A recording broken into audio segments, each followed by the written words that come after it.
Hi everyone, my name is Phil and welcome to Phil Does 3D. I'm a multimedia and 3D artist and I stream live on Twitch on Mondays and Tuesdays at 5 PM Pacific time in the United States, which is 10 AM if you're in Australia, or 1 AM if you're in the UK. I hope all you guys and girls are well. Do remember if you do miss the live streams, you can catch up at any time by clicking the videos tab at the top of my Twitch page. Okay, so we are working on the House in the Hollow game, which is available at the moment to wishlist on Steam. Either type !Steam in Twitch chat or click the graphic in my panels below my stream. That'll take you to the Steam store page. We're making the game in the Unreal Engine 4 and we're working on the study for the game at the moment. So we're doing texturing up assets in Substance Painter, UV mapping in Rhizome and modeling in 3D Studio Max. So everything for the study is what we're working on. Remember, as always, if you have any questions while I'm working, please feel free to pop into chat and ask me. If I can help you out in any way with your artwork, I'm happy to try. If you just want to pop in and say hello, that is always welcome. But if all you want to do is watch, that's completely fine. I'm just going to grab a quick drink.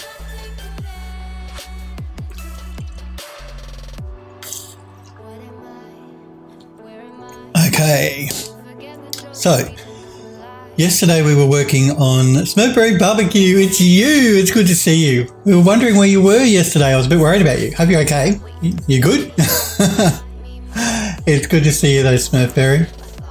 I just always worry about my viewers when I don't see them, particularly with everything going on in the world. It was super no problem. Super preoccupied. That's fine. I was just worried about your health. That's all. Yeah, with the human malware going around, every time I don't see someone, I freak out. Anyway, I'm glad you're well. Hydrate, that's right, I had to hydrate. I will mark that as complete and I will hydrate with some coffee. Bad Phil. Hydrating with coffee is not good. But I had the water before, so that's okay. I'm glad you're well, it's good to see you. Oh dear. So yes, we worked on the fireplace, so we textured up the actual fireplace itself. Yesterday we worked on the pen, the fountain pen, and a candle holder for the main desk in the study, Mr. Barrett's main desk. And today we're going to work on the fireplace tools. We UV mapped them yesterday and we're going to continue texturing them up today. So these are the tools. That's the grate that's going to go in the fireplace for the firewood to sit on, and that's just going to sit beside the fireplace. You know, a poker and all that sort of jazz. All right, so let's export. Actually, before we export, we have to do some vertex coloring. So let's do that. I'm going to collapse my stack. And I'm going to see if I can select these. No, okay, that's what I thought. Okay. I'm going to temporarily just detach these two. It'll just make it easier for me to do a sub-selection. Because I want the handles to be a different material to the bar part, so let's do that. And to do that, I'm going to have to go into polygon mode. So we'll make that and that. Let's just make that a purple color. These are just vertex colors, remember, not texture color. Okay, and then make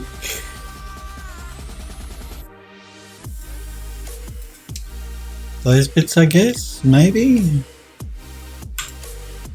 a little bit higher. Remove those ones. There we go. So we get that edge there. Let's make that a blue. Okay, then that will leave the rest. So this bit.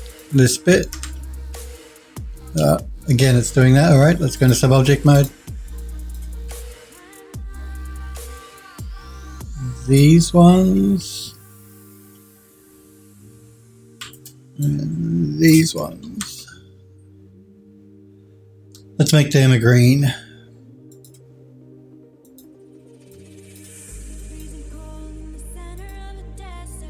Okay. So what does that leave us? That leaves us this bit at the bottom here.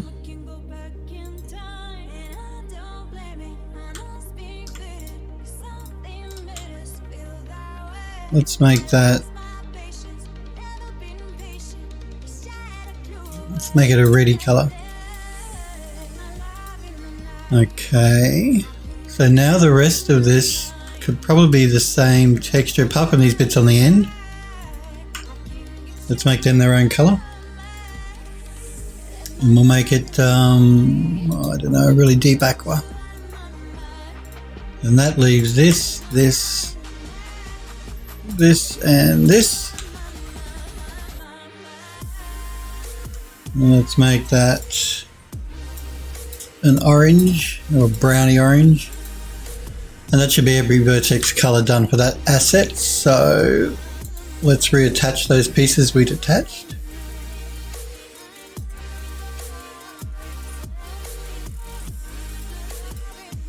And let's look at this piece here. Confusion. Hi to you too, sir. It's good to see you. How's it going? It's going really well. Yep. No, I'm good. Working hard. Well, hardly working. No, working hard. I hope you're well.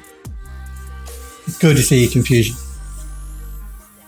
Okay, let's collapse the stack on this. And let's... Now, how do I want to texture this up?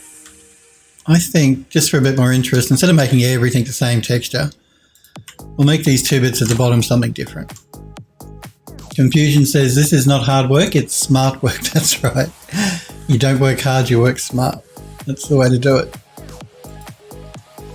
Let's make this a blue, which will leave these to be, let's make it, I don't know. We'll make it a yellow. That should be all the texture, vertex coloring we need for that asset. Let's work on this one first, I guess.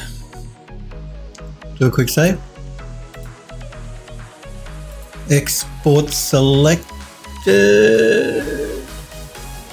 There we are. Where am I? We did the ink pen yesterday. We're doing the fireplace tools. And we're going to call it Fire Grate. What?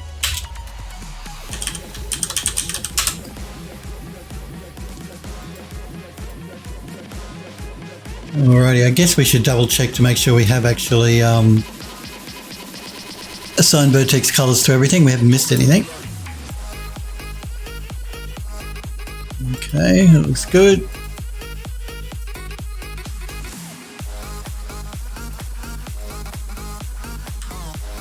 And that looks good. I don't think we've missed anything. It all looks good. Yeah, I think we're right. Okay, let's turn off our vertex colors because it's just a garish color smear of everything. And we're going to jump into Substance Painter. Create a new project. Make sure I set up straight.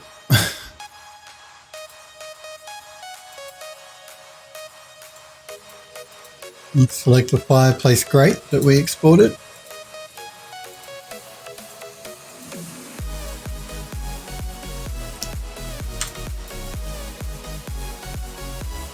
Now that's a little odd. I'm just trying to work out what's going on here. Sort of looks to me like the polys are flipped. So let's jump back into max. I'm just going to jump into isolation mode here. Yeah, even though it looks fine in max, I can tell from that the polygons look flipped, although they don't look flipped here. So I'm just going to throw down and edit normals.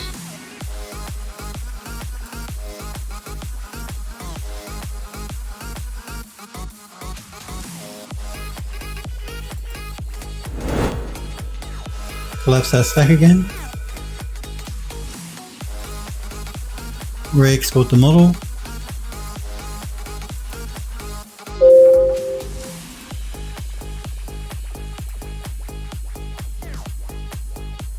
Confusion says, what is that model? This is a fireplace grate. So you know when you got a fireplace, normally you sit your wood on top of a metal holder to keep it up off the ground, allow some air to get underneath the wood to keep the fire going. That's what this is. So this will sit inside of the fireplace itself, and the wood will sit on top of this that will then catch fire. All right, let's jump back into Substance Painter. Edit our project. Reload the model. And it's still doing that. Why is it doing that? It is flipped. I can see it here. All right, back into Max.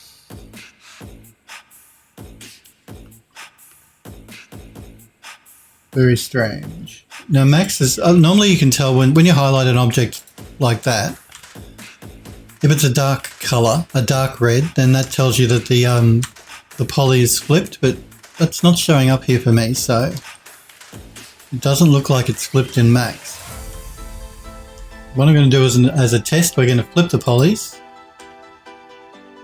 See, now it looks like it is flipped the wrong way in Max here.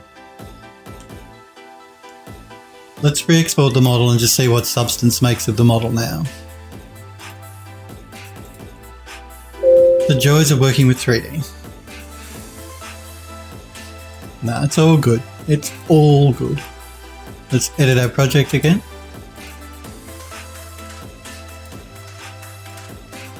See, now Substance is happy with that. Max is not. Just a weirdness that happens sometimes with exporting models between Max and Substance Painter. Yeah, I know. You see in Max, if we jump back into Max, Max is not happy with that. Max is telling me that the verts are flipped. You can sort of see it. It looks like the model's sort of partially see-through here on the side. That sort of tells me Max is not happy with it. But Substance Painter is, so that's the weird thing. Let's bake out the maps and see what happens. Using the low poly as the high.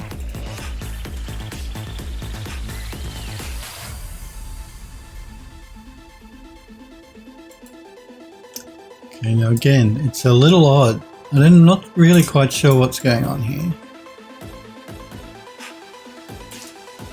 Maybe your UVs are inverted? Let's do this. Let's jump back into Max. I'm going to do a Control Z to go back to the way it should be. There we go. I'm going to export the model just temporarily to my desktop, but I'm going to export it as an OBJ. Actually, we'll export it into the same folder. It shouldn't hurt.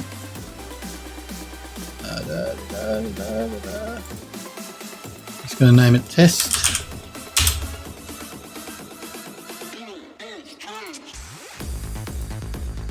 We're going to re-import this.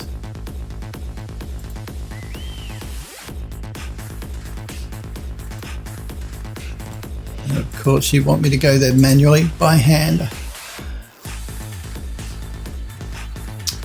Models. Study. Chosen. Fireplace tools. Now let's import that test that we just exported. Let's rename it anything. It's got the same name as the model. It's already there. That's why it's saying that. It even placed the model back in the position where the other one was.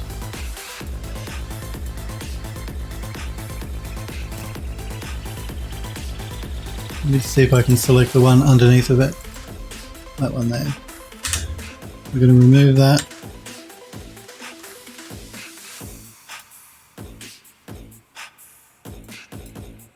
Rename this one Fire Grate.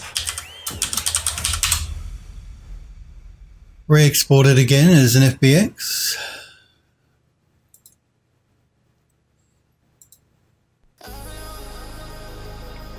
Where is my FBX?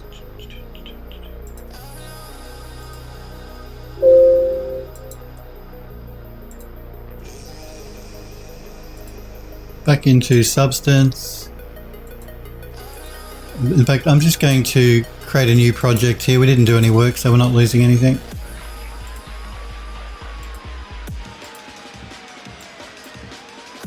Just in case there's some problem there.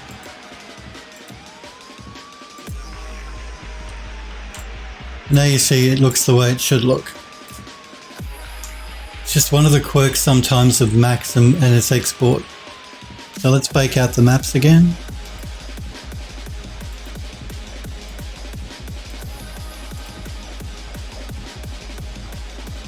So yeah, the UVs being inverted confusion, that was a good suggestion, because that can happen. But it wasn't the UVs, it was something to do with the normals. Confusion says, Maya have some problems sometimes, the same. Yeah, I've noticed occasionally in Max, when it does an export of an FBX file, even though the model looks perfectly fine in Max, when you export it as an FBX and then import it into Substance Painter, sometimes the polys can be flipped for some weird reason. Sometimes, Mercury says. Autodesk, that's right. We're working with Autodesk software here, so we have to keep that in mind. Oh, Autodesk. Okay. Whoop. It's not what I wanted to do. Let's just jump back into Max and save out the model again. So now that we've replaced it with the version that's working correctly. We'll just do a save to make sure. Just in case something happens and it crashes, because you never know. And you know, Max, I don't know what's going on with Max 2021. That's what I'm actually using. I've turned off auto backup, and every time now I save out a model, it creates an auto backup file. I don't know if that's a bug that's in Max 2021 or what, but I've turned everything off. All auto backup is switched off. Yet every time I save out a file, it creates an auto backup file. I've only noticed that happening with Max 2021. Don't know. Oh, Smurfberry says at least it isn't Blender though. Oh, Blender's alright. Smurfberry says Blender doesn't have a real FBX implementation. How can it not have an FBX export implementation or a real one? What do you mean? Because of license? Oh, or whatever. So they partially reverse engineered the format and wrote their own, and it doesn't support a lot of FBX features. I didn't know that. I know Autodesk created the FBX file format, but they open sourced it, I thought. I didn't think you paid a license fee to use it. Again, I could be wrong. It's not like OBJ, which is completely open source. Yeah, but I thought Autodesk sort of open sourced it and you didn't have to pay a licensing fee, but then I've never really looked into it, so I could be wrong. I probably am wrong. Interesting. I didn't know that about Blender. But you can export OBJ from Blender, can't you? As long as you can export OBJ, you should be fine. I think you can actually import OBJ in Substance Painter. I generally work with FBX, but because I'm working with the Unreal Engine, and the Unreal Engine I use FBX as well. Just makes it easier. Smurfberry says the terms of the FBX SDK aren't compatible with GPL, I believe, and everything that goes into Blender must be GPL compliant. Okay, that makes sense. You probably, yep, that makes more sense. I understand. So they can't actually use the FBX SDK. Right. Okay. Well, that's a shame. It's a real shame. But again, as long as you're going to... If you can't use FBX properly, then use OBJ. OBJ has been around for donkey's years, like, you know, decades. And generally, OBJ works just as well as FBX. FBX is newer than OBJ. And again, OBJ doesn't have as many features as FBX does. That's why Autodesk created FBX as an interchange format for 3D models that could be supported in every software. Because it has a lot more functionality than OBJ. I guess it just depends on what you need to do, but OBJ can be just as good. And OBJ is completely open source and free, so Blender shouldn't have a problem implementing that. Even though it's open, Smurfberry says he's talking about FBX SDK. Well, that's a shame.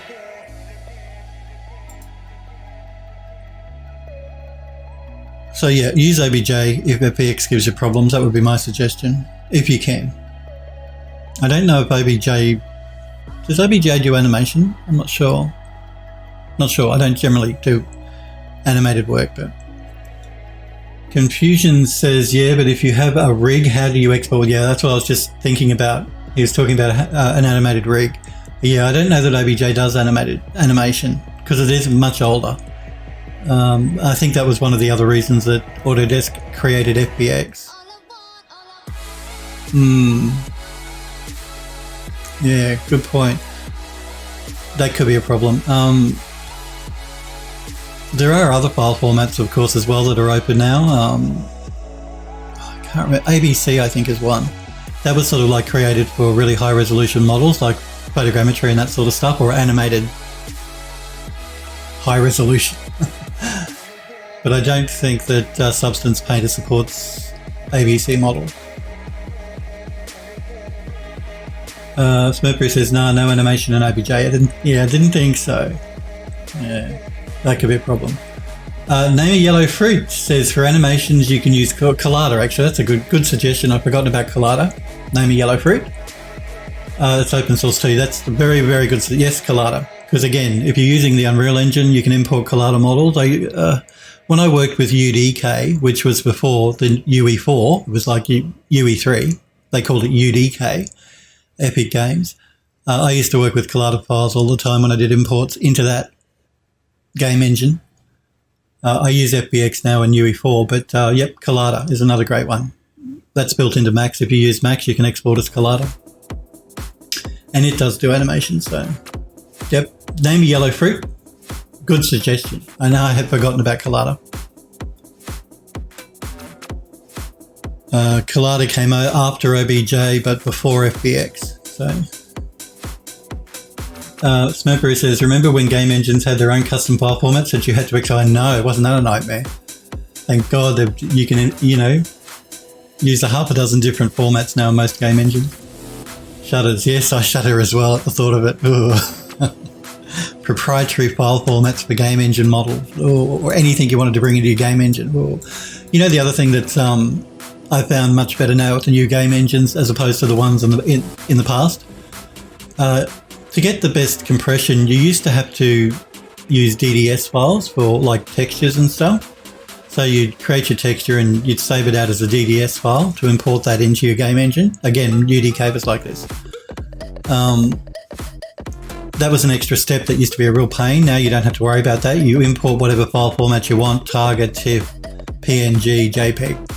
And the game engine itself will do the compression when it does a compile to run the game. That's much better than having to worry about converting every texture file to a DDS file before importing it into your game engine. So game engines have gotten much better to work with now. Much, much better. We're going to jump into our smart materials and see how we can texture this little beastie up. Little beastie. It's a metal grape, Bill. Come on. Smurfberry says, yes, thank God for that. Let the engine handle that crap. Let me work in source formats. I agree. 100%. It used to be... We're spoiled for choice now with game engines when you want to make a game. It used to be much harder. Trust me, much harder. Much more work in the past. All right, what do we got here? Let's have a look at... Let's have a look at this one.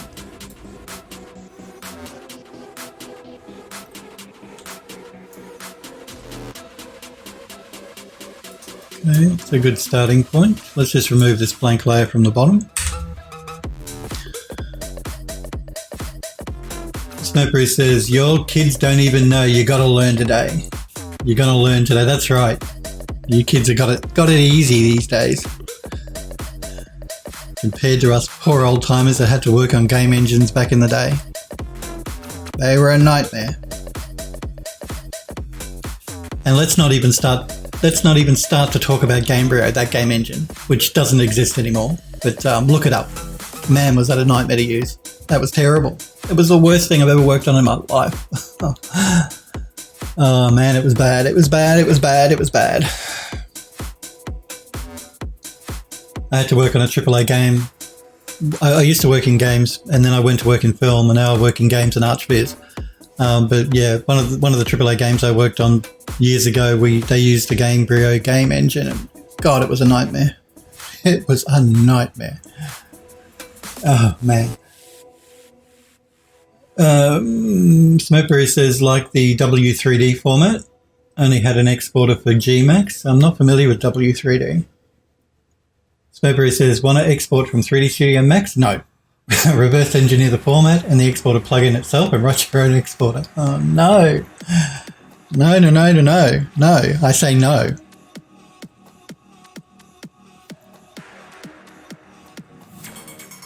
Bill says no. Let's have a look at this one.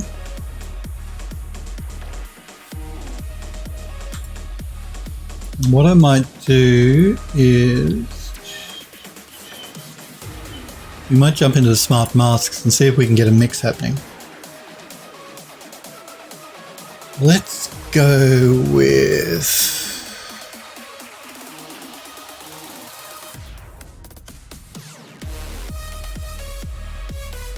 Let's go with Edge's Strong Scratch.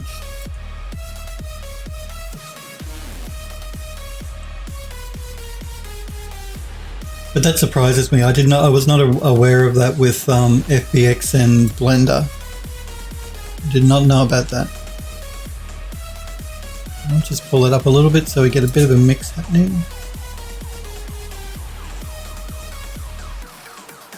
Pull up a bit on the contrast.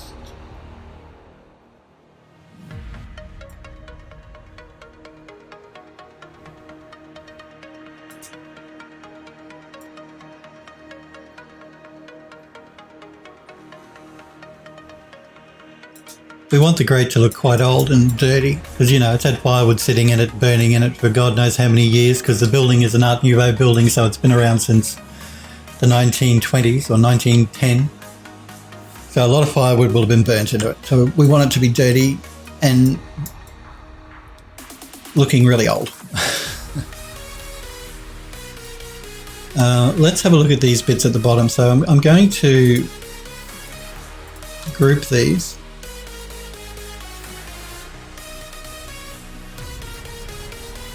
I'm going to do a quick save because, you know, just to be on the safe side. You never can tell when something is going to crash. We're going to call this grate, fire grate, fire grate.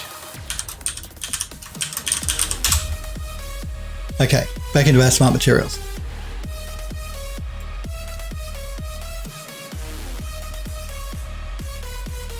And let's look at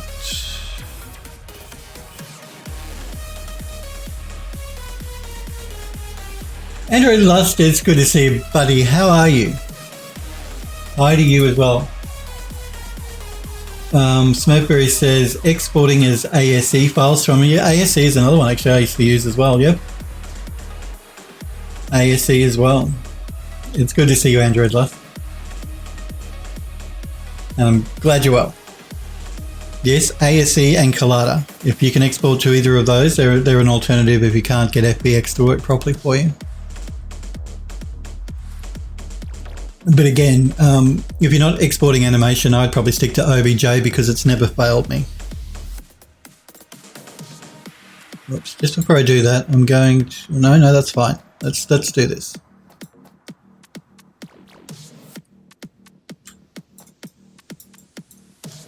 Now, let's go with the smart mask again. Let's go with the surface worn. Let's see what that gets us.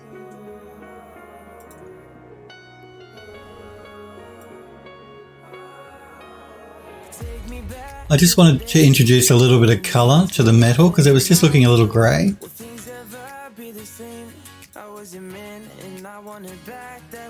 Chasing our dreams for what it would seem. A family, 2 kids in a house by the sea. Those were the days, how fast they would change. So if we just bring this colour in a little bit. you, girl, I'm paralyzed. I want you back here, you and I won't give up, I can't deny. Not too much, we don't want to go nuts. I'm giving you time, trying so hard to not say goodbye. She's gone and you've left your shadows behind.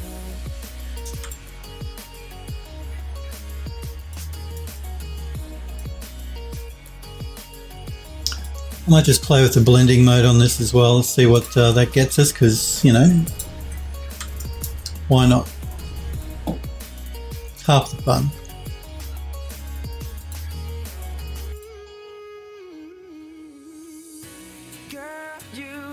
I quite like that one. I like the fact that it's throwing a bit of green in there. It makes it look a bit more tarnished. So we've still got some of the bronzy colour to add a bit of colour, but we've got some green as well, so it looks like the metal's tarnishing up a little bit.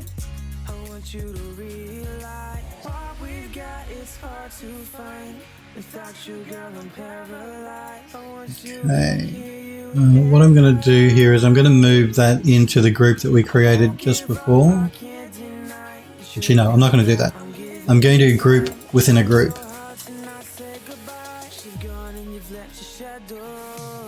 Just helps me to keep stuff a lot more organized. I'm going to do a quick save.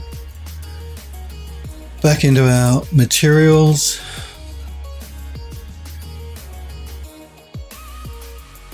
And let's go with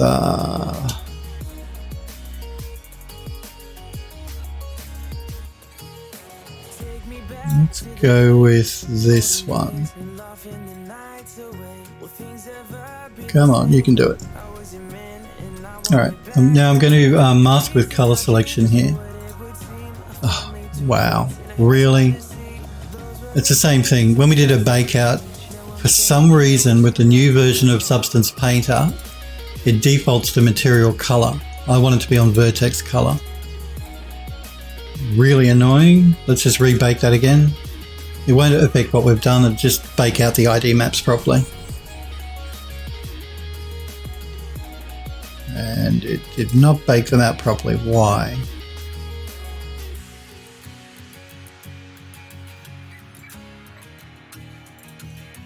Vertex color.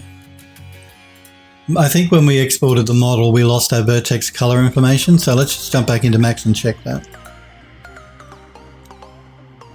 So if I go to Object Properties and turn vertex color on, yeah, when we baked it out, it removed our vertex colors. So let's just reassign the color to this one here. We can leave the other one white. Re-export the model.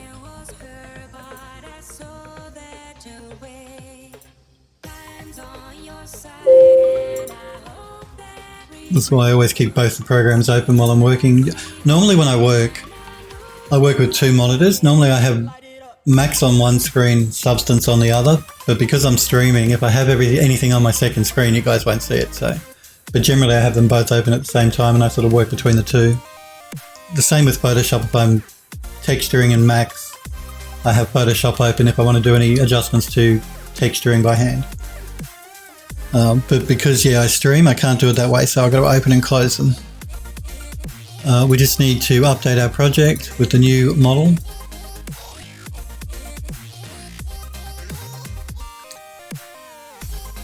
Bake out our maps again. Third time's the charm.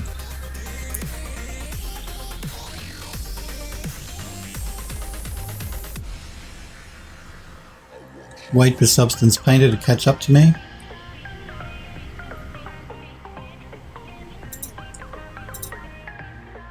There we go. So,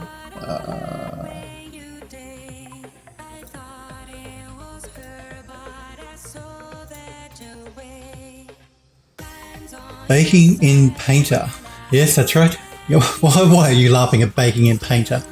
Painter does quite a good job, and it's GPU accelerated too. The baking is GPU accelerated, so it's really fast. I know some people don't like baking in Painter. They don't think it gives them good results, but I think it works quite well. but I do use other bakers as well, like a Knald, Knald. You can use that to do baking. Mighty Bake, which is a program that just does baking. I've used that as well. It's pretty good. Or Max. You can do it directly in Max. They all work. I'm going to go with this Brass Dirty as well. Again, I'm going to group both of these together. Mask with color selection on that group to just the green part. And we're going to do a smart mask. And we're going to go with, let's go with the edges strong scratched again.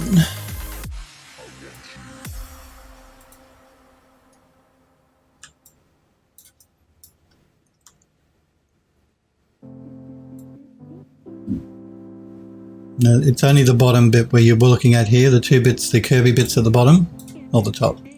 That's sort of what we're working on here, these bottom bits.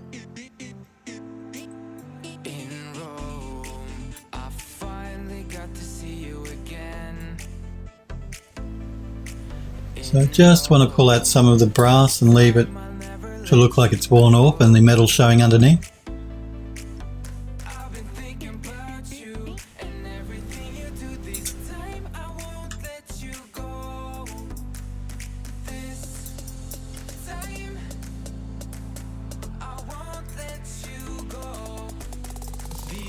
And that should be good. Let's do a quick save. Okay.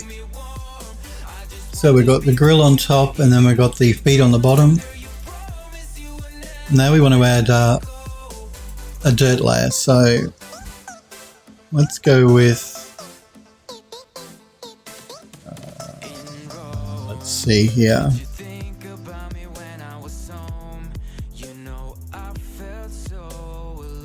Let's have a look at this.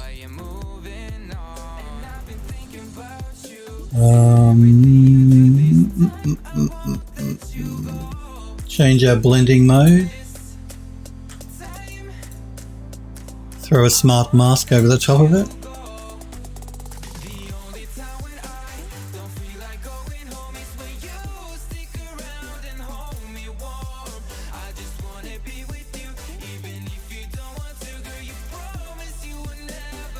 So what I'm looking at doing, what I'm trying to do here is I'm trying to like, so I'm just going to change the seed value on that mask because that smart mask is the same as we used for the green and it has the same seed value, which means it's putting it directly over the top of the other one. We don't want that. We want to vary it up a bit.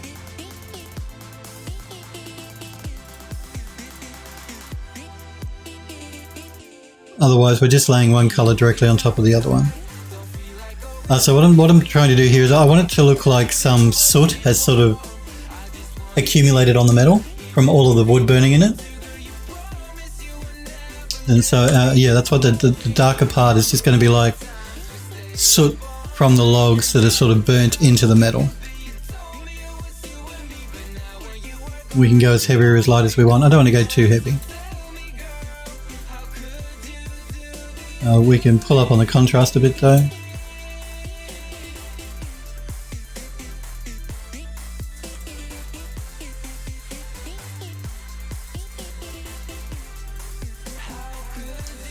That should be good. We don't want to get too carried away.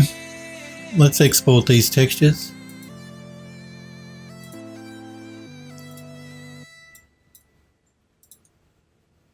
There's something about you. They used to call me unaware, and I'm holding on to the final fireplace tools, that's fine. We're going to export this as a 1K texture. 2K is a bit overkill. We don't need it to be that high res. 1K will be fine.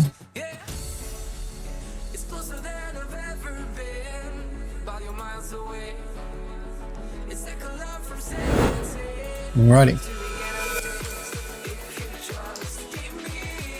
Android Lost says, why burn wood when you can have clean burning propane?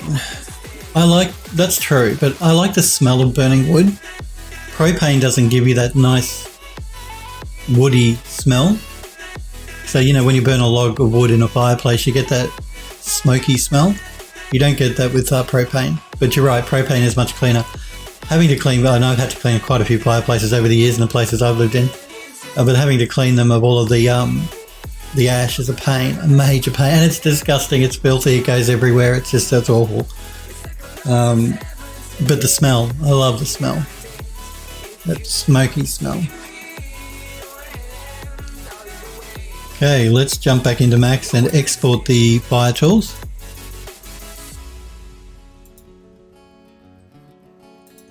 Let's see if we have a problem with the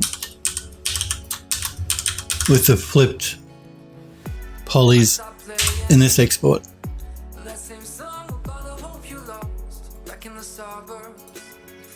We did a save, so let's create a new project.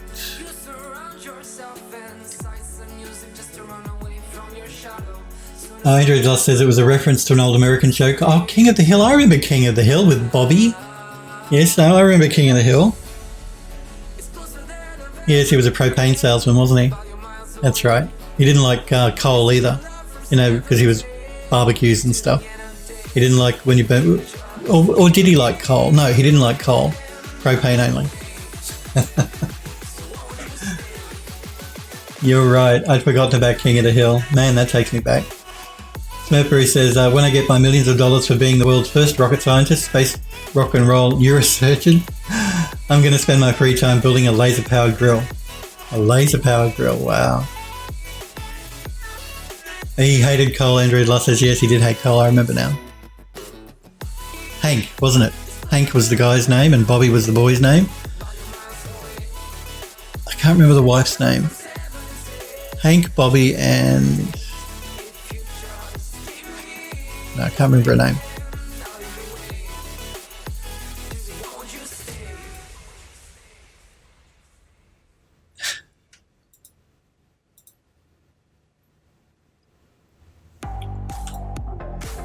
We're having the same problem here, I'm noticing, with a couple of the with quite a few of the assets. Looks like the only ones that it's happy with are probably the two round bits here. I think everything else looks like it's inverted.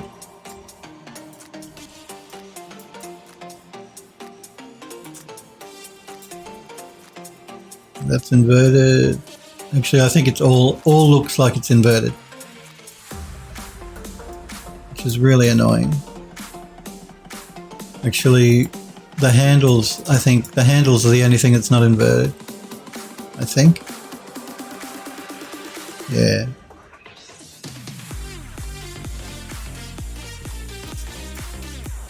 Really annoying. Anyway, we know how to fix it quickly and easily. Jump back into Max.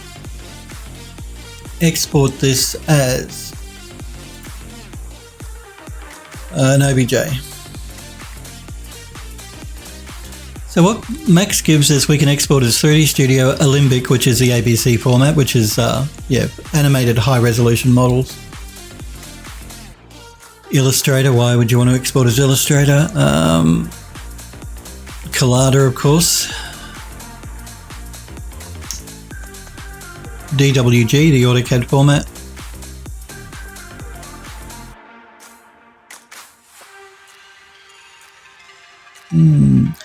There used to be an ASC format, but it looks like Autodesk may have removed it. ASC was quite old. Interesting. Anyway, we're exporting it as an OBJ, just temporarily. I'm calling it Test 2. Let's import it. Oh, wrong one.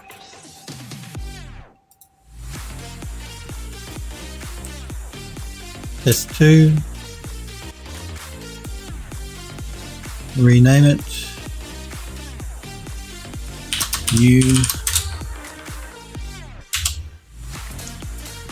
Let's remove the old one, which is sitting directly underneath where the new one is. Re-export the new one. Actually, I'm just going to double check that my vertex colors are not been messed up, and they have.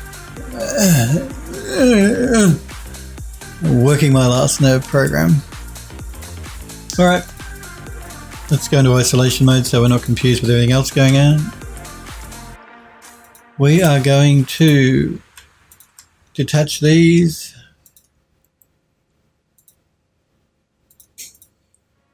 Quickly recolor everything again.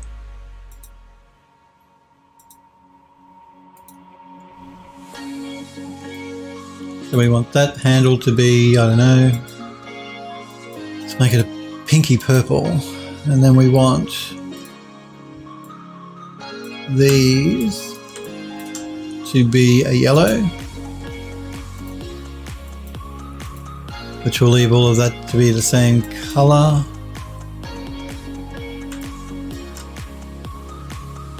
Let's make that the green.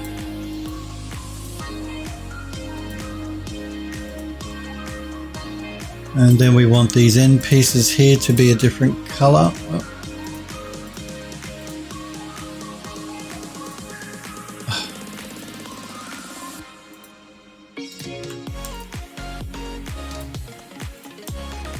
So let's make them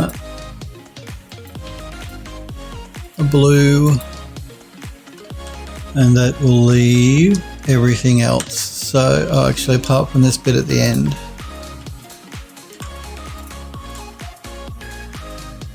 Let's make that its own color. Make it like a burnt orange, orangey brown, and that will leave everything else. So that. I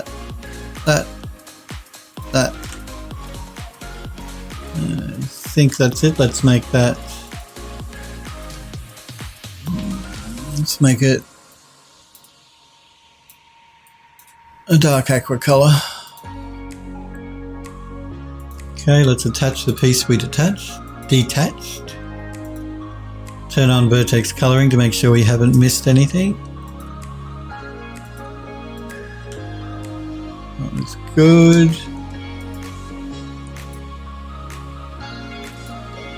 I'm just going to reset the pivot because the pivot point's been moved. That's good. Smokery says, rest in peace normal. Sandroid Lost says, when you were unwrapping it yesterday it looked inverted to me, but I also didn't have my glasses on so I didn't say anything. Did it look inverted to you yesterday? It may have been.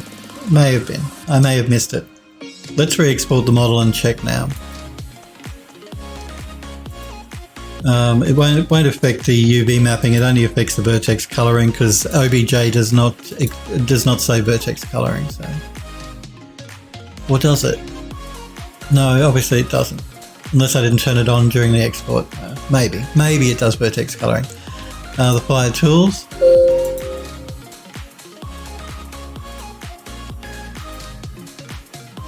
Back into Substance Painter. Edit our project. Reload the model. Make sure everything else is set correctly. And that looks better. Let's bake out our maps. Check to make sure it's going to do vertex coloring and not material color. Oh, Adobe. And we're going to use the low poly mesh as the high poly mesh for the bake. Sit up straight. Okay, must sit up straight. I've been told. ISO Smith VFX. Thank you, ISO Smith, for the follow. I do appreciate it, guys and girls, when you follow my channel on Twitch. So, thank you, ISO Smith. Okay, so that's looking good. No inverted polys. Everything looks good. Let's start texturing it up. Back into our materials. And again, we're going to go with let's have a look at this metal.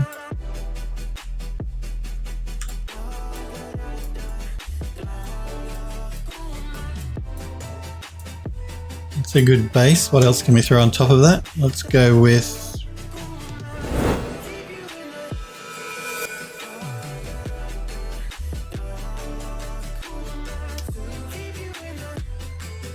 Oh, I don't know. Let's go with... Let's see what this one looks like. Okay. I'm going to mask with color selection. Yeah. I'm going to mask it to the handles for that more of a goldy metal. Let's go with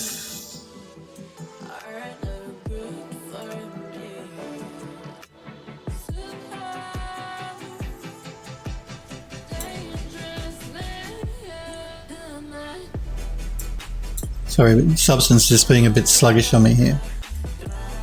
Loading up all of these materials, it slows it down a little bit. Let's go with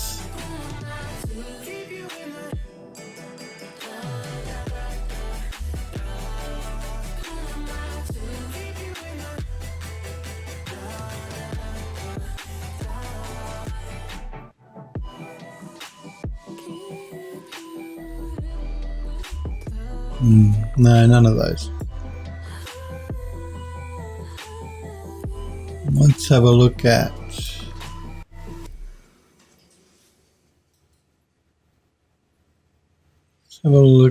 this one.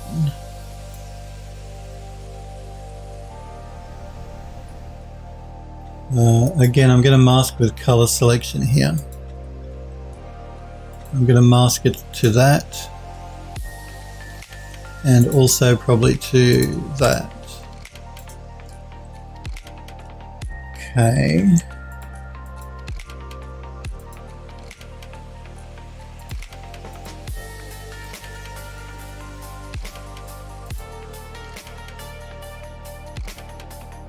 Mask that to that as well.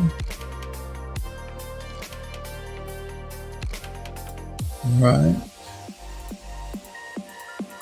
Let's group these two together.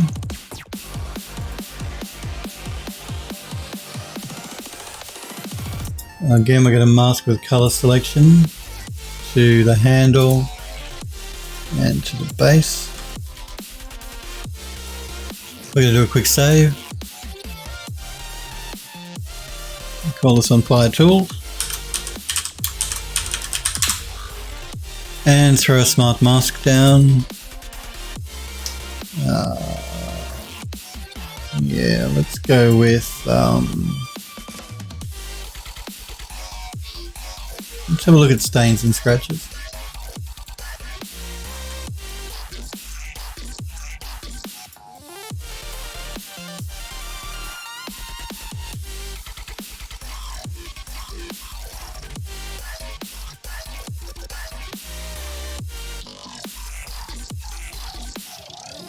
Pull back a little bit on the contrast. I'm actually going to also, if I can find which one's doing it, this one here, I believe.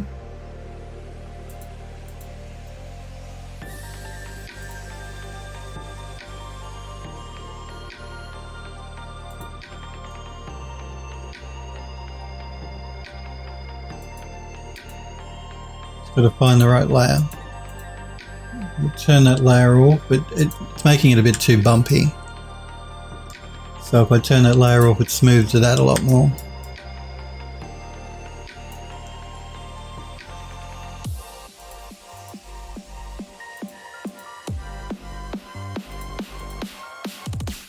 Okay, let's go back to our mask.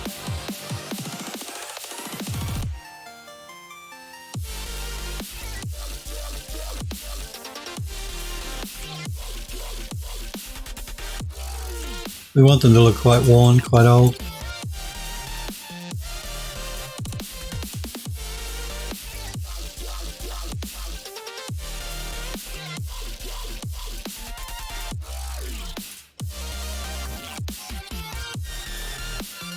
Alrighty.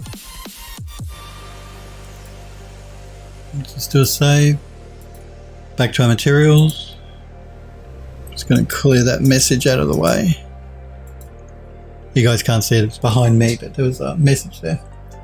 Just Substance Painter complaining about something or other. Let's go with...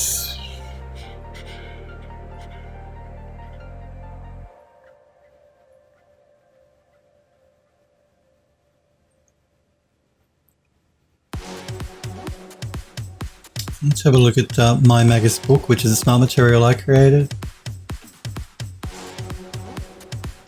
Again, I'm going to mask with color selection to those little bits there.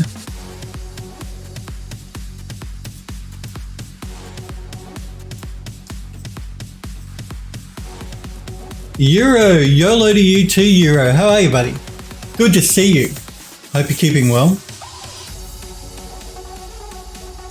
Good to see you, Euro. Yoda, as Smirkberry says. And let's also mask to this color here.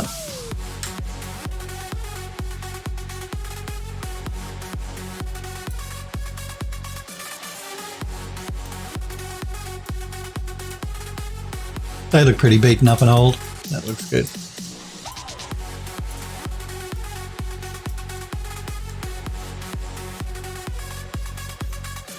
Euro says Sleepy was streaming and chatting with Peeps afterwards for a bit. So you did some streaming today, Euro. What were you streaming? Are you playing another game or are you doing some art? I'm going to throw down another layer on top of all of this. I'm going to remove this layer at the bottom. Again, it's a blank layer that Substance Painter creates when you create a new project. We don't need it. I'm just going to do a quick save. And I'm going to throw down, again, I'm going to throw down that texture, which is this one, I believe.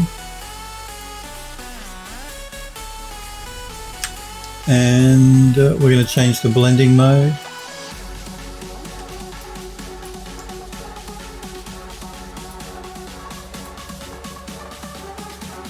Let's go through them and see until we find one we like.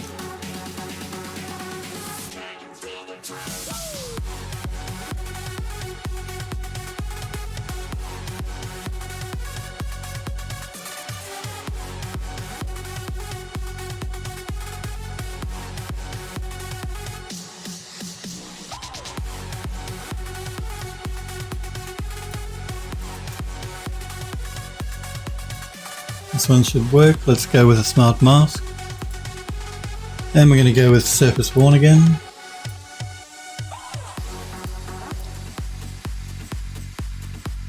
Yuri says I was playing GTFO with friends. Must beat the rundown. I haven't played GTFO yet. It does look like a fun game. I should check it out. So you can see what this is sort of doing. Most obvious probably on this piece at the bottom here, this little shovel bit. So I'm sort of like adding just a dirt layer on top of it. I'm just going to play with the contrast a little bit, pull it back. Just like a dusty, dirty layer.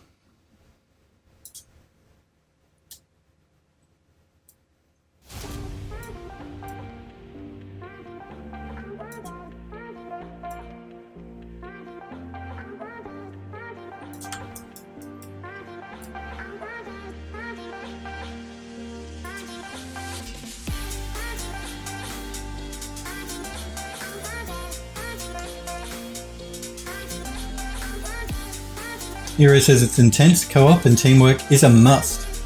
It doesn't look, graphically it looks pretty cool too, from what I've seen of the screenshots.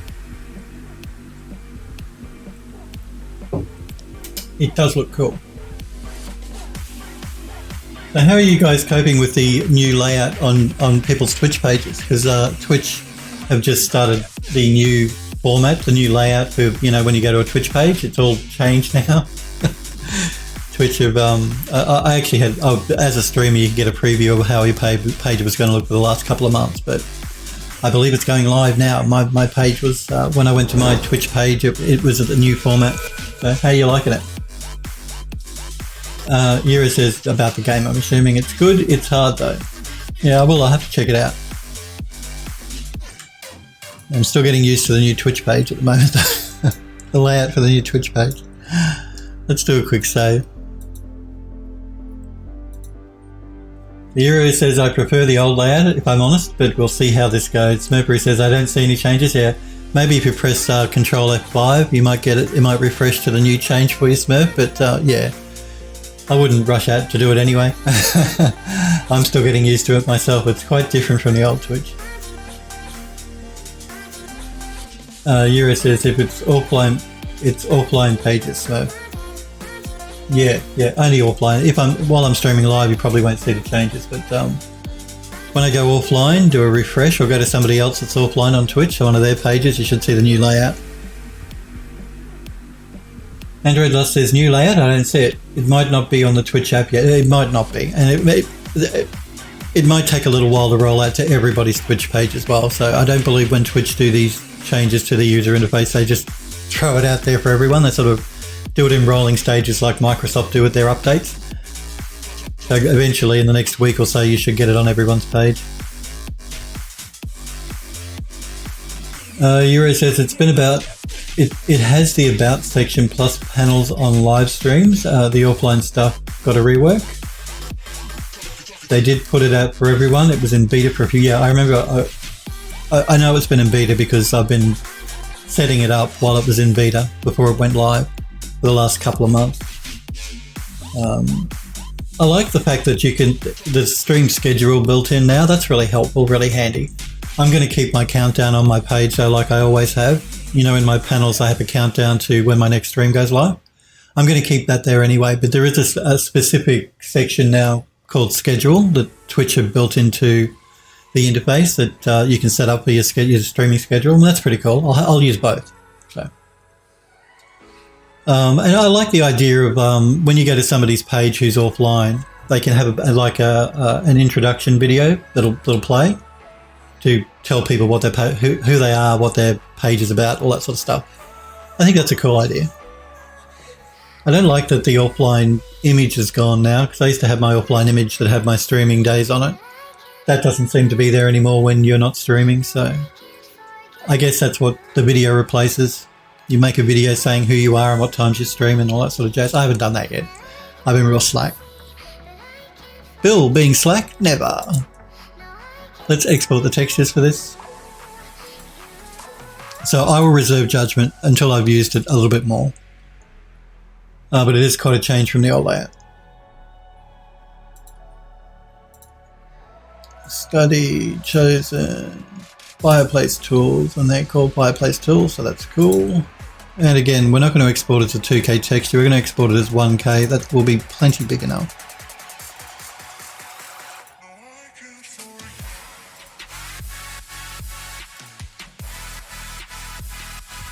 One final save. And that's good. Let's jump back into Max. Let us save this file and let's work on another asset.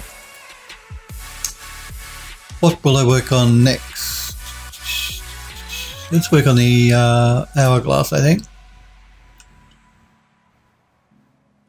Simple hourglass again, just for either above the fireplace on the shelf or somewhere sitting on his desk in his study. I don't know. We'll work that out when we jump into UE4 to start setting the study up. Euro says you can change the offline page banner, but it's an odd fit. Yeah, but where does the offline... I haven't... When I went to my page, I couldn't see the offline banner. I could see my main banner behind the videos at the top of the page. You know how you have that little section at the top which has the videos, the previous streams, it's like a little flipbook thing. I could see my banner behind that, but I couldn't see my offline image banner anywhere. Yeah. And I used to like the offline banner because it was the first thing you saw, unless I just wasn't looking in the right spot. I might have another look after the stream, because yeah, it told people when I streamed and what times I streamed. just in case, because a lot of people don't think to look in the panels below your stream for some reason. I don't know, maybe because they're sort of hidden below the edge of the screen on a lot of people's monitors, but they don't tend to scroll down to see the banners at the bottom. So yeah, I used to like having the offline image in the middle, you know, where the video normally plays when I'm live, telling people what days I streamed and what times I streamed. It was just for those people that didn't think to scroll down to look at the panels to see the countdown.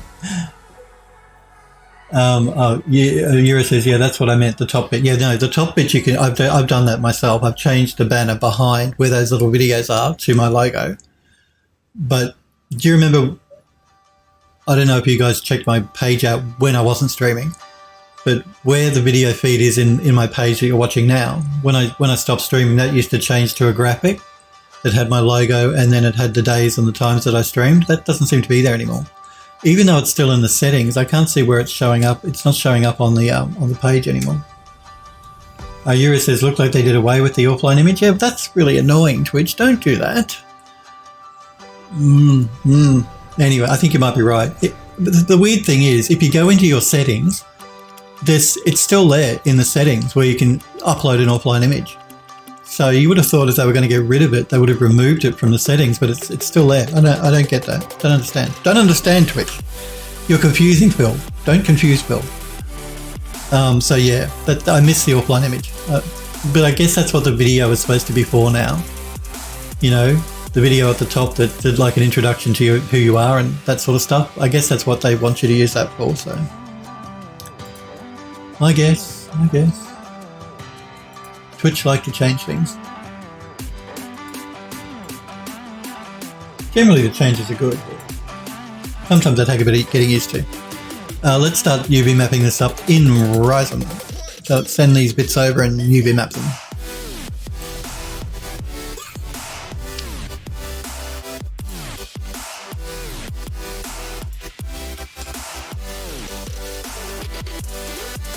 Yura says they probably have it in case something balks and they need to roll back. You might be right. Android Lost says, I have to leave for a bit. Got to do a late virtual meeting. If it ends early, I'll be back. Thanks for popping in, Android Lost. Maybe we'll see you before I close the stream off, but otherwise, you have a great weekend if I don't see you beforehand. And I hope your meeting goes well, your virtual meeting. Yes, have fun, as Yura says. Okay, let's go with, let's try this one. And that should work for what we want. Send that back to Max. Let's do the bottom bit.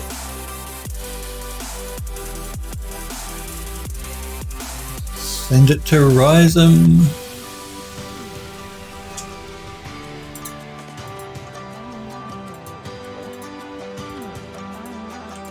UV map it. Send it back. Okay, I guess we should start working our way up. Why not? Send it up. Now again, it must be an edit poly to use this plugin.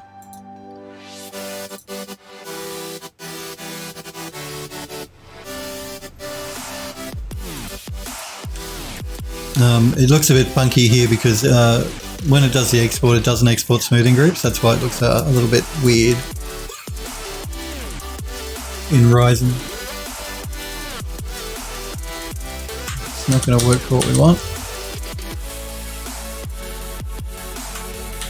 Don't particularly like that one either.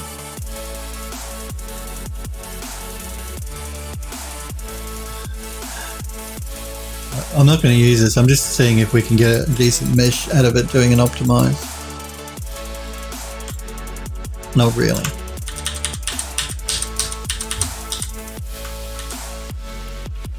Let's try this one.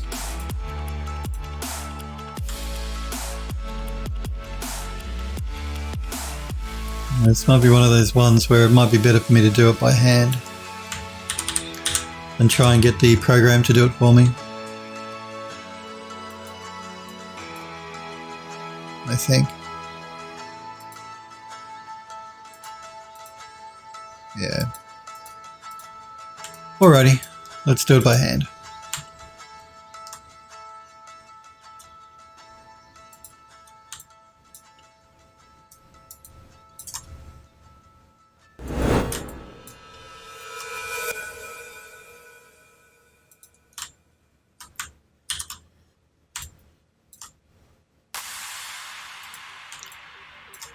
So I was reading an interview with Pete Hines from Bethesda. They were talking about Elder Scrolls 6, and they reckon it's not going to be out for at least another 2 to 3 years, which is a bit of a bummer. I quite like the Elder Scrolls games, even though they use a really rubbish game engine. I can't wait 2 or 3 more years to play Elder Scrolls. We're not talking about that online rubbish either, not the Elder Scrolls Online crap. We're talking about the proper Elder Scrolls games, the single player games. Confusion says, I'm back. I was away for 10 minutes. What did I miss? You missed it all. You missed everything. All of the wonderful things. All the big, beautiful things. Who does that remind you of? We finished texturing up our assets for the fireplace, and now we're working on an hourglass. We're doing some UV mapping for an hourglass.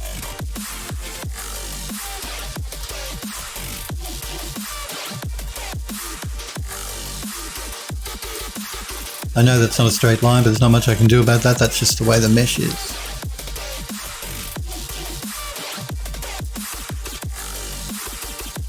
And that'll give us a better result. Let's send that back to Max.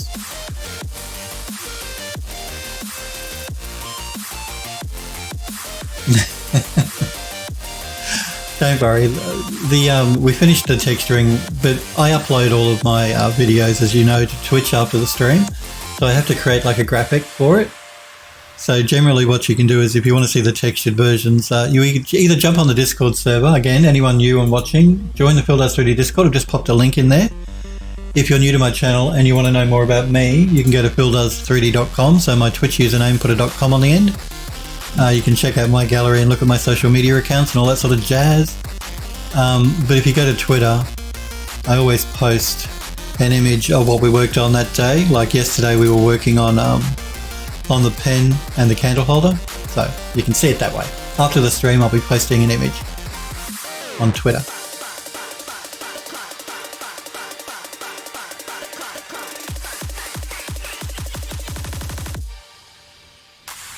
Send it to Rhizome.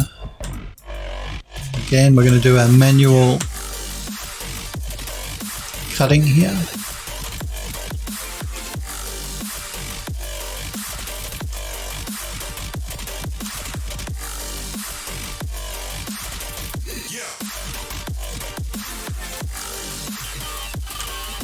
So yeah, no Elder Scrolls 6 until at least 2022 or 2023 or something, that Pete Hines gentleman was saying from Bethesda.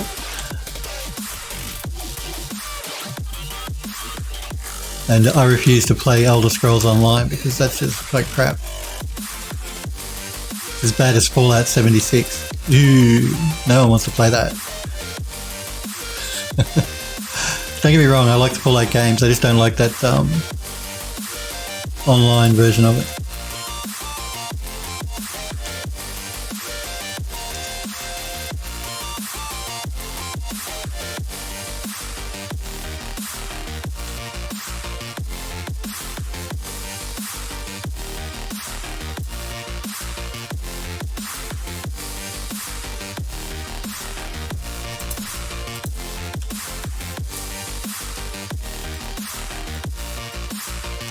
What else? I'm looking forward to Cyberpunk 2077, actually. That's going to be really cool.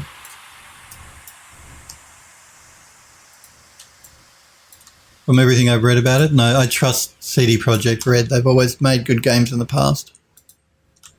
So I'm sure it's going to be a very fun thing to play. And it's going to look pretty as well, because they always do a good job with the graphics. Witcher 3 is probably one of my most favorite games I've played, I think, in quite a few years. Another one of their games. Actually, I wonder when the new Witcher series is going to appear on Netflix. Euro says, yes, Cyberpunk looks good. Still not pre-ordering though. Oh wait, yeah, look, I've said to you guys, do not pre-order your games. Don't do it. Don't reward these companies with a pre-order, because it's not like they're going to sell out. You know, the game is not going to sell out, so don't pre-order it. Wait till it's released, buy it and play it. No point in pre-ordering.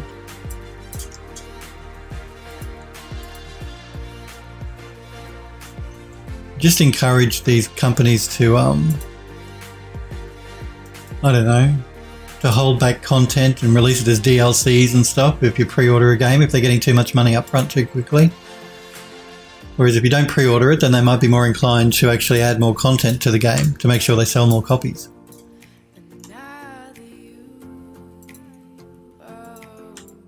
Having said that, CD Projekt Red is one of the very few games companies that do the right thing by their users. They give you a lot of content. Their games are usually huge when you play them. Like, you're getting good value for money. And even though they do paid DLC, it's generally, you don't have to buy it to complete the storyline or that sort of thing. It's just an added extra. And that's fair enough. That's cool.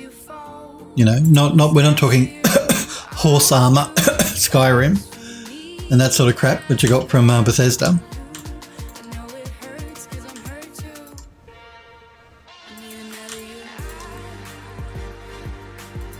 And the fact that they don't put DRM in their games, you know, you don't have to worry about DRM slowing your game down if you're buying it from GOG or somewhere like that.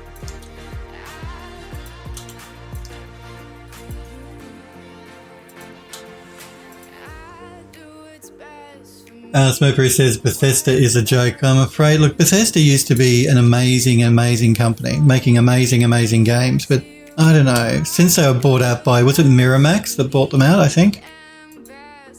They just seem to have lost their way a little bit, unfortunately, Bethesda. I think it's the fact that they're using that engine that's really old as well, because it's based on Gamebryo. They can call it whatever they want to, but I'm telling you, it's Gamebryo by another name. They really need to update the engine for their software, for their games that they're making. It's too old now. Come on, Bethesda, you make enough money. Update your engine to something a bit more modern. Stop using that old Gamebryo rubbish.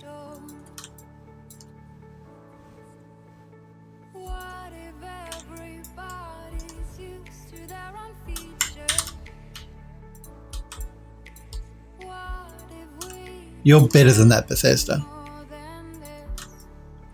Because I loved Elder Scrolls 5. I think that was an amazing game. I played so much of that game. Hundreds of hours. But then I really like single player, good story-driven single player games. So, and it was good. I enjoyed it. But the new stuff they've been releasing, like Elder Scrolls Online, Fallout 76, they've just been crap. Real crap. Well, that's my opinion anyway. For what it's worth. Which is not much.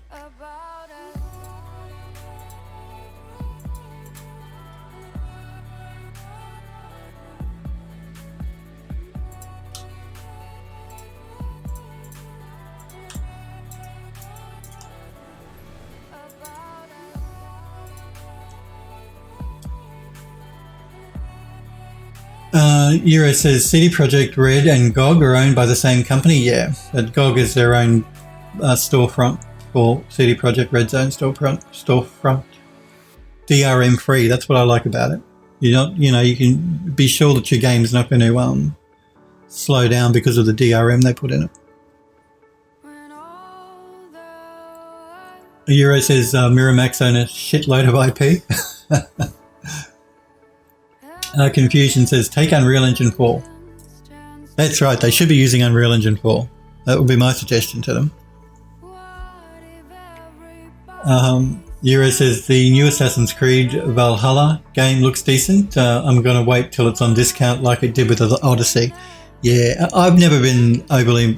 It's just me. A lot of the Assassin's Creed games, you get up to a really high point, you throw yourself off to get down to, that sort of crap. And I'm afraid of heights, and it always freaks me out every time I see people, even in the game, throwing themselves off of a ledge that's like, 100 feet in the air. Just, I can't do it. I can't do it. So to play the game, no, I couldn't do it. It's too much for me. Too much. Visually, like a couple of the Assassin's Creed series of games have been beautifully done as far as texturing and modelling work goes. Yeah, and story-wise, they've been really interesting too, because I'll, even though I won't play them, I do watch Let's Plays of them that other people have done. And the stories have been really interesting on some of them, not on all of them. But Assassin's Creed Odyssey, I wasn't that impressed with it visually. I'm not saying it was badly done, I'm just saying I've seen better done. The environments weren't amazing. I mean, they were nice, but they weren't amazing. The texturing was nice, but it wasn't great. Like, it wasn't outstandingly great, like some of their other games have been. So, and yeah, I just can't come at throwing myself off of a high ledge because of my fear of heights. Just freaks me out way too much.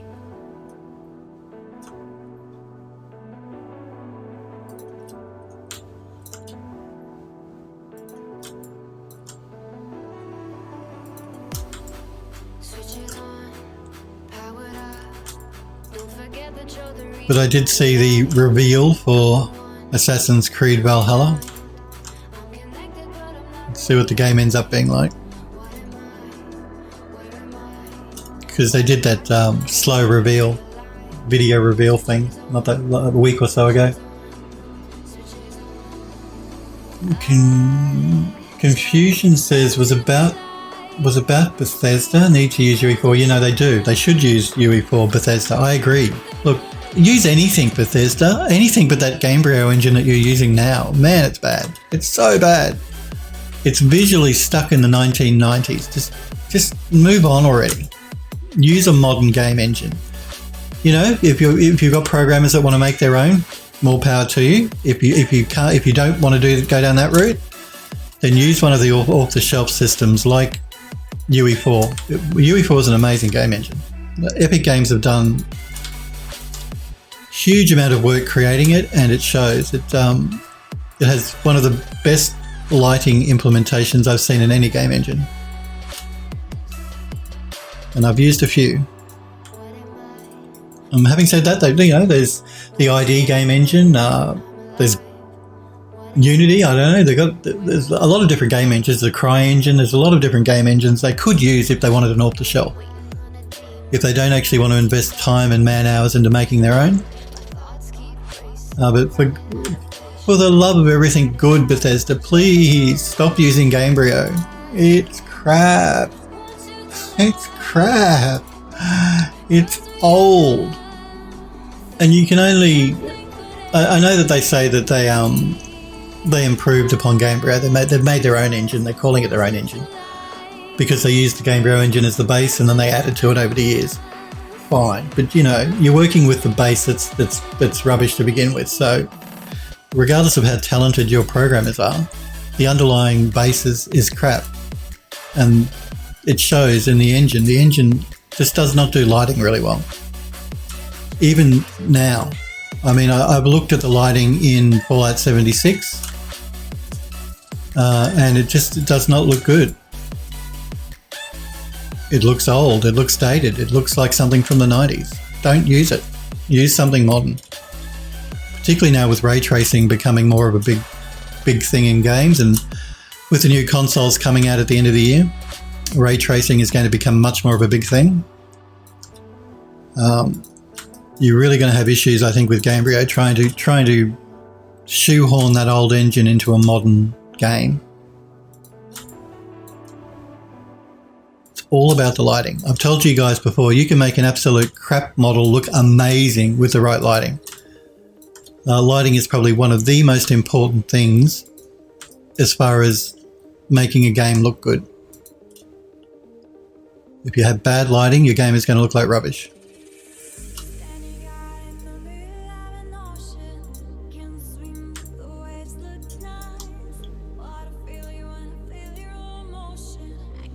Regardless of how talented your texture artists are or your modelling people, if it's not being lit nicely, then it's not going to look good.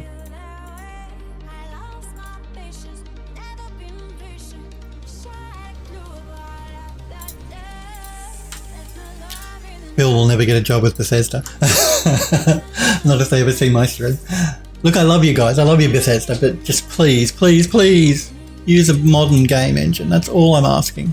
Particularly for the Elder Scrolls 6, because I'm looking forward to that game.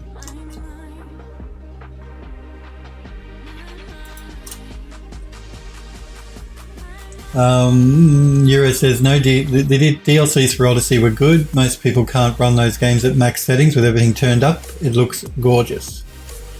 I'm sure it does. Look, I'm not suggesting Odyssey looked bad. I didn't, that's not what I mean. It just, some of the others have been better. Like, I have one of the Assassin's Creed games actually on my computer, not because I like to play it, but because I like to look at the assets, and it was Assassin's Creed Unity. Maybe it's because of the architecture that they used in that game, but it was beautifully done. The models were beautiful. The textures were beautiful. Unity is set in France, in like, I can't remember the period, but olden day France. So you've got all of these beautifully ornate stone buildings that were beautifully textured. It was just beautifully done, beautifully done. And I don't know, I think I just thought Odyssey looked a bit plain compared to Unity. Just, yeah, it looked a bit too, I don't know. That was just me. But I'm not saying it looked bad. I'm just saying it didn't look as pretty as Unity. We're not talking gameplay here, we're just talking visuals. But Unity was certainly beautifully done, beautifully textured, beautifully modelled.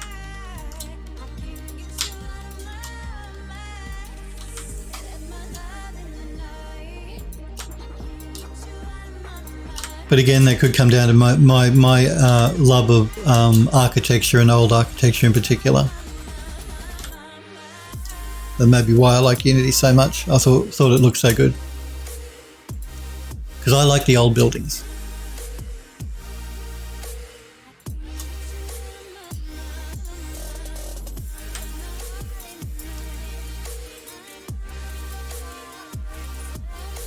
Here says, I'm no fan of Ubisoft and their P2W everywhere, but credit where it's due. What's P2W? It's still being really thick. What is P2W? Yura says, Bethesda got enough staff and deep enough pockets they can write their own engine, but you got to cut the legacy and start with modern framework every year. I agree. Oh, pay to win. Yura, okay. Pay to win. Okay. Phil is being thick. No, you're right. Bethesda do have deep pockets. They can afford to make their own engine if that's the way they want to go. But you are right. They have to cut the legacy code and start anew. A lot of companies like Bethesda, who have their own IP, generally do like to write their own game engines. They don't like to use an off-the-shelf engine because they don't want to be beholden to any other company, like Epic Games, for instance. If they used Unreal, then yeah, it's unusual for a big games company to use the engine of another big games company, like Unreal. I'm not saying it's unheard of, but generally those big games companies like to write their own engine. They like to keep complete control over their production pipeline, which is fair enough. Yes, but just for God's sake, please do it on a modern game engine. Don't do it base it on Gamebryo anymore.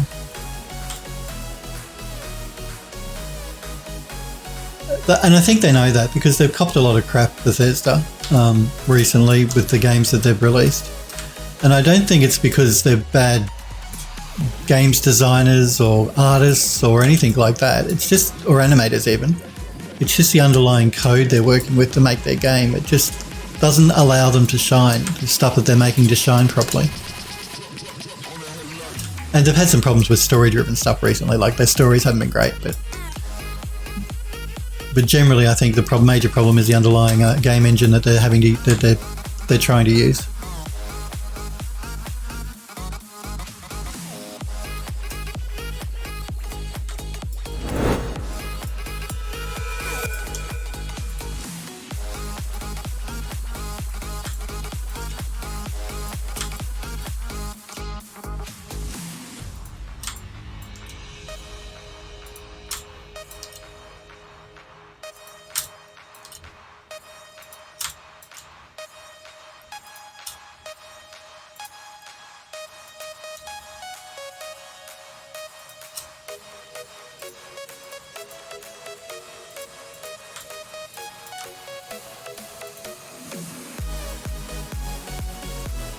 Yura says, well, even Fallout 76 is basically Fallout 4 that released with badly implemented multiplayer. It shows its age. And again, Fallout 4, I wasn't overly impressed with Fallout 4 either. I thought the stories were pretty ordinary. Fallout 3 was amazing. Amazing story-wise. Like, you know, the different quests and stuff. But Fallout 4, I bought it, I played it, I think, for maybe I got 10 hours play out of it, so not very far into it, and then I stopped playing it. It just wasn't fun. And it didn't look that great either. Again.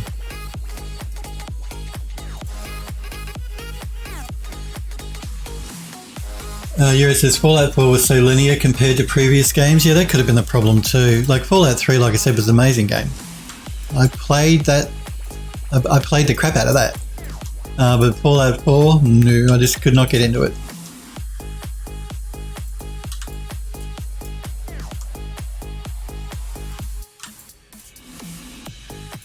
And like I said, Skyrim, I played so much Skyrim. I played hundreds of hours of the Elder Scrolls 5. Hundreds of hours. Because it was fun. The quests were fun. Visually, it wasn't terrible for its day. I mean, it wouldn't stack up in today's games, but back in the day when they released it, it was okay. It wasn't great, but it was okay. But the quests were really fun. So that's why I'm looking forward to to Elder Scrolls 6. I'm hoping they're going to have fun quests, and I'm hoping they're going to update their game engine so it looks like a modern game.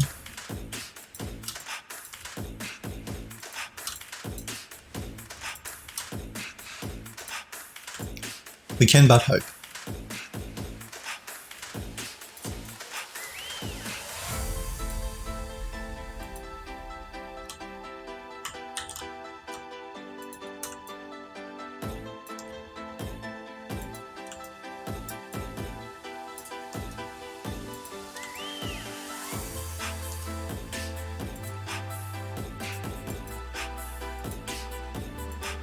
In the meantime, I've got plenty of other good games that are coming out that we can play, like Cyberpunk 2077.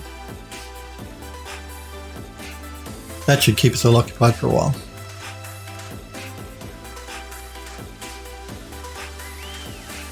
We're never going to see inside of here. I might just do a split down the side.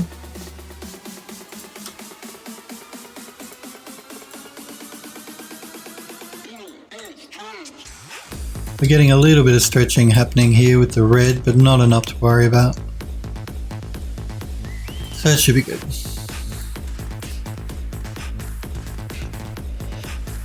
Yura says the graphics were nice, but it had so many bugs. Save game bugs for the Wii. No, it did. It was very buggy for Skyrim. It was incredibly buggy. And graphically, it was okay though. But when it was released, it was okay. It wasn't amazing, but it was okay.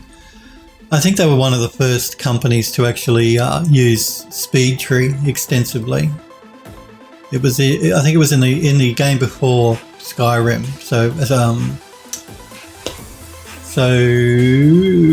version 4, not version 5, Elder Scrolls 4. I think they were the first company to make use of SpeedTree trees and grass, and then they used them a lot more in Elder Scrolls 5. Because I love SpeedTree. Well, I'm using SpeedTree. The game studio I'm working at, we're using SpeedTree for the trees for the game we're making in UE4. SpeedTree make... You can get really nice looking trees and effects using SpeedTree trees and grass and stuff for a real-time game.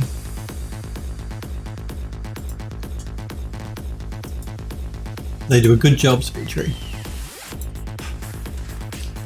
And again, of course, if you want to use SpeedTree in your game, you subscribe. It's only like, I think, $20 a month. You make your trees, and then once you've made your trees, you can stop your subscription and you export your models and bring them into your game engine. You can stop your subscription, and there you go. You've got animated trees in your game. So you don't have to keep a subscription going. You just need to keep it while you're making the actual plants, and then once they're made, you can stop your subscription and release your game. Or I think you can actually buy from their website. You can buy pre-made animated trees as well, I believe. I don't know if you need the program to do an export on them for a game engine. Not sure. But even if you do, you just subscribe for a month, which is like $20, export your trees, and then you're good to go.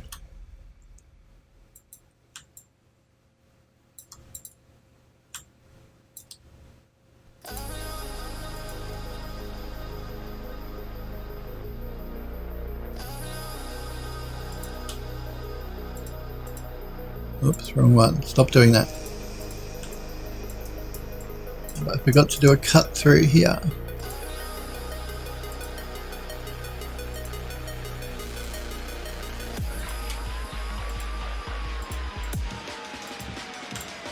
Again, some stretching, but we're never going to see the inside of the model now.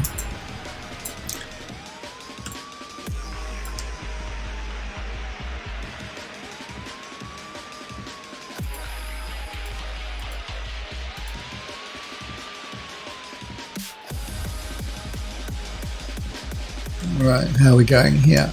The actual hourglass itself. Now I'm going to be using a glass shader inside of Unreal Engine 4 to do the actual glass of the hourglass, but we still need to UV map it, otherwise the shader won't look right. So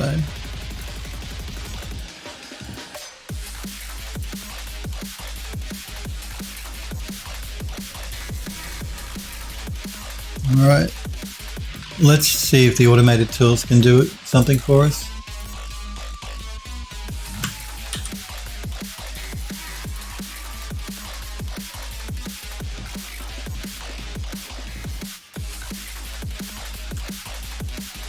Let's see if we can do any optimization on the unwrap.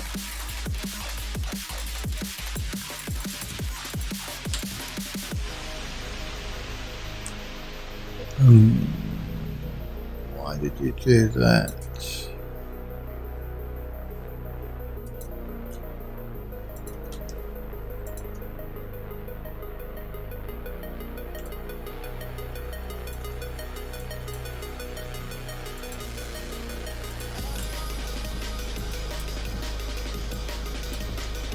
Okay, now the reason we have two is because this is, I believe, two-sided geometry.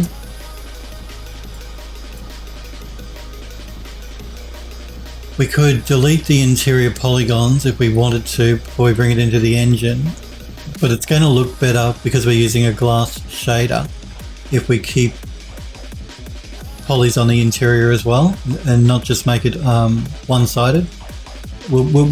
When we use the glass shader, we're going to get a nice looking diffraction happening inside of the glass because we have inside polys as well as outside polys.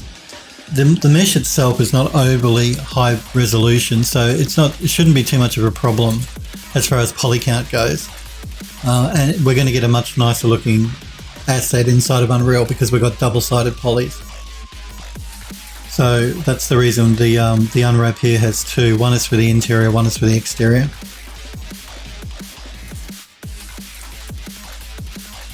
And we are getting some stretching happening with the red and a bit of squishing with the blue.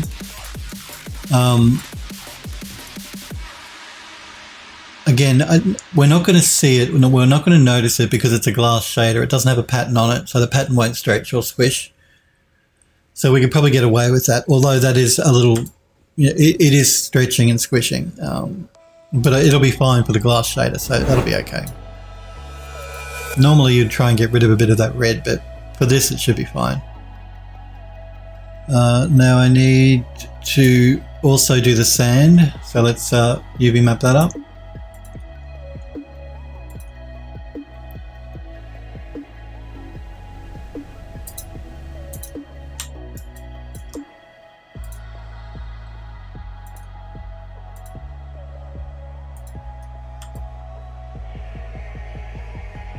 Again, we're getting some stretching here, but that little bit's hidden inside of the mesh of the hourglass, so you'll never see it. Getting a little bit at the top here, but not enough to worry about. And then we've got the sand at the top.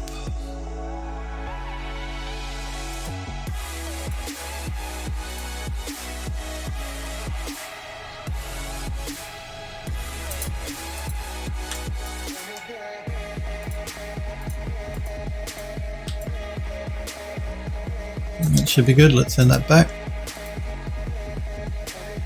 Now, I believe I have UV mapped everything. I'll just double check as we go. That one's done. That one's done. That one's done. And this one is not done. Okay.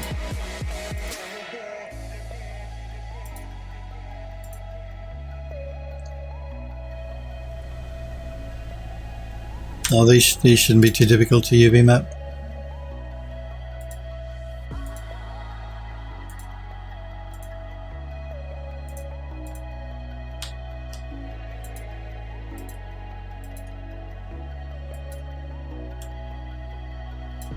Send that back. That one's done. Yep, that one's done. Yep. So we need to do this one.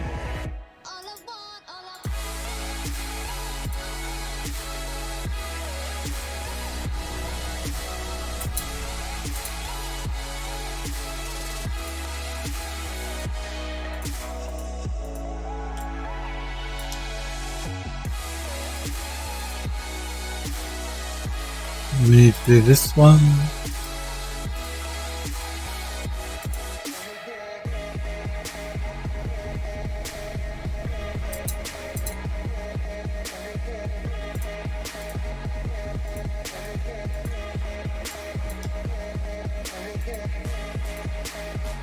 And now I think we've UV mapped everything. Again, I'm just going to go through and check. Yes. Yes. Yes.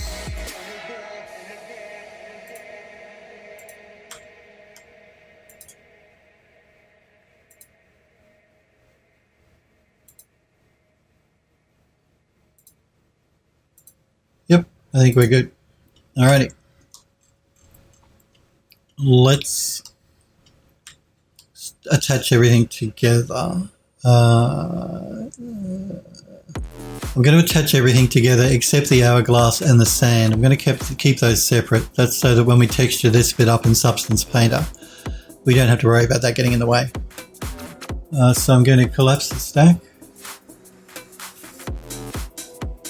And let's attach these bits and pieces.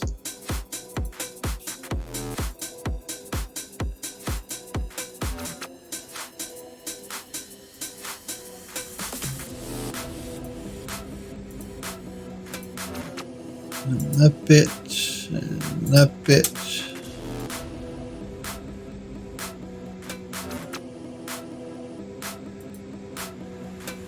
Yeah, cancel that. And this bit. Right.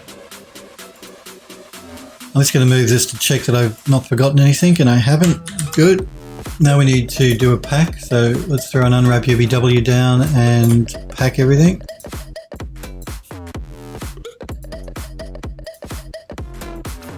Let's just check our textile density.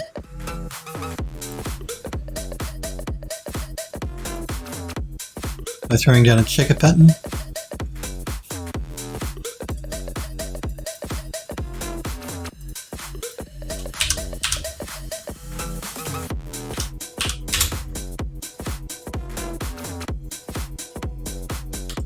And our textile density looks good.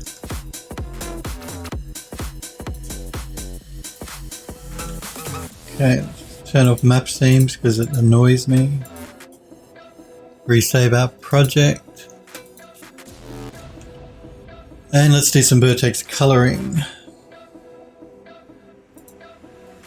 So, what colors do we want? I want this to be, it's either going to be metal or wood. I think we'll go wood and some metal bits. So we could either make it all like gold, but I think it's more interesting if we go I'll do that. Let's just collapse the stack now that we've packed it. And we're going to go wood for that bit, wood for that bit, wood for these bits. I think, yeah. So let's make that red.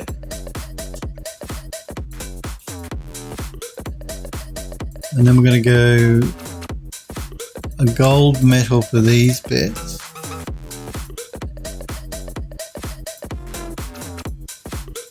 So let's make that a yellow.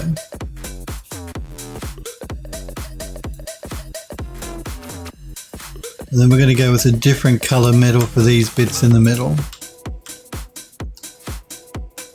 So let's make those a blue, bluey purple. Okay, now the sand. It's going to go into isolation mode here and attach both of these together.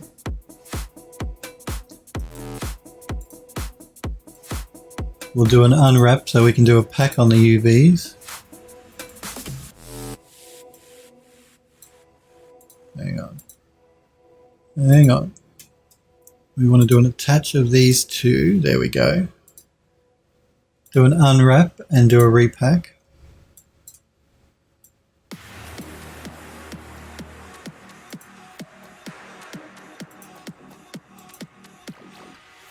Okay.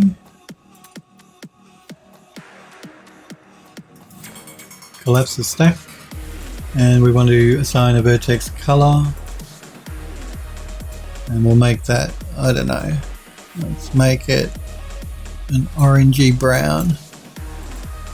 Again, these are just vertex colors, not texture colors. And that leaves the glass itself, which we're going to use a shader in Unreal to do. I'm going to collapse the stack. Do an unwrap and make sure we're packed correctly.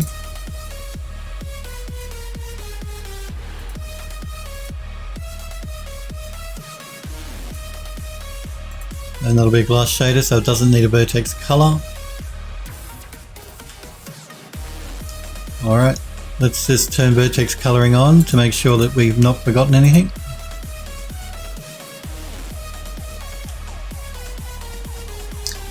No, it looks good. Let's do a quick save. Alrighty, so we're ready to start texturing it up in Substance Painter, but I think we might leave that till next week. I'm going to finish up just a little bit early, 5 or 10 minutes early today. I've got some other stuff I've got to do for the studio, so I'm going to have to call it early, 10 minutes early today. But when I come back on Monday next week, we will pick up where we left off here and we will start texturing this up straight away in Substance Painter. I don't think there's a lot else we have to do as far as assets go. We can pretty much start jumping into the Unreal Engine pretty soon to start actually making the study in the game. Boo, early endings. I know, I'm sorry. 10-minute early ending. So when I come back on Monday next week, we will texture this asset up in Substance Painter. I think I want to do an ashtray for the table as well, so there's that left to do. Aside from that though, I've got to do the floor for the study, which is not going to be too difficult. It's probably going to be wood grain. And then the walls I want to have to be a wood grain, but we're going to reuse the assets we used for the skylight. We're going to have to just make some adjustments to the pattern, but there's not a lot left to do as far as modeling and texturing goes, but that's for Monday next week. You guys though, I do want to thank you very much for hanging out with me and for watching. I will be back on Monday next week, 5 PM Pacific time in the United States. We'll finish off our assets for the study and then we'll eventually pretty soon jump into Unreal and start putting it all together. You guys though, stay safe, stay healthy, have a good weekend, and I will see you all hopefully on Monday next week. You guys take care. See you guys.